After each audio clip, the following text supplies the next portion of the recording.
Brian Williams. Good evening. We've been covering these floodwaters rampaging down the Mississippi River for days here now. It's already caused so much damage and destroyed so many homes and businesses. For many, the next big focus becomes New Orleans, but saving some places means flooding others in those places where they can manage the flow of the river. Today, the New Orleans mayor took a stand, said that city won't flood. Question is, who will? For now, tonight, 14 counties in Mississippi are disaster areas. We could be looking at 5,000 homeless Americans very soon. We start off again with NBC's Thompson in Morgan City, Louisiana, where there are fears locally this water is coming right for them. Ann, good evening. Oh, Brian, and take a look at this. The Atchafalaya River is already covering the Morgan City Wharf, and this water could go another 6 feet higher if officials open that spillway and send the Mississippi River down here. Now, Morgan City has this seawall to protect it, but tonight in Louisiana and Mississippi, people are wondering if the protections they have are enough. The water's going up, of course, to a new record here. As the Mississippi rises, neighborhoods disappear. This is the most water that these houses have ever gotten into them. These are the heart-wrenching scenes from Greenville, Mississippi, where farms... Here we have a hog that's trying to make it to dry ground. ...and commerce are hit hard. This is just singing. Downriver near Vicksburg, William Jefferson can only row home. It's almost like being shot in the heart.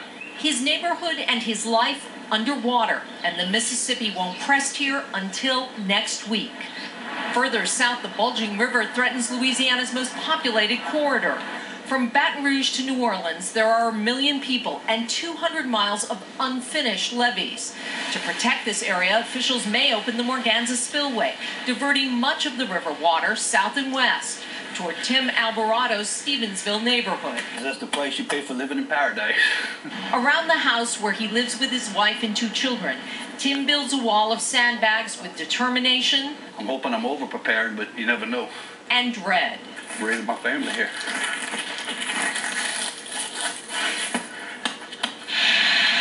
The National Guard is helping to defend Morgan City by shoring up levees, protected from a rear assault by river water, backed up in swamps and bayous that never makes it to the Gulf of Mexico. Water right now is at elevation 7. Mayor Tim Mott says because the levee system is incomplete, his city is at risk. Hey, we understand we live on a floodway, but you've got to finish the job, and the job to finish is to deliver that floodwater all the way out to the Gulf of Mexico. While in New Orleans, Mayor Mitch Landrieu today reassured anxious residents. The Orleans Parish report indicates that they do not expect that we will have any impacts from flooding.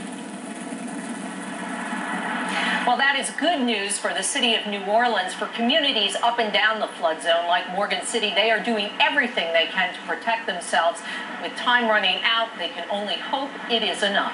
Brian? Ann Thompson starting us off in Morgan City, Louisiana tonight. Ann, thanks. This flooding is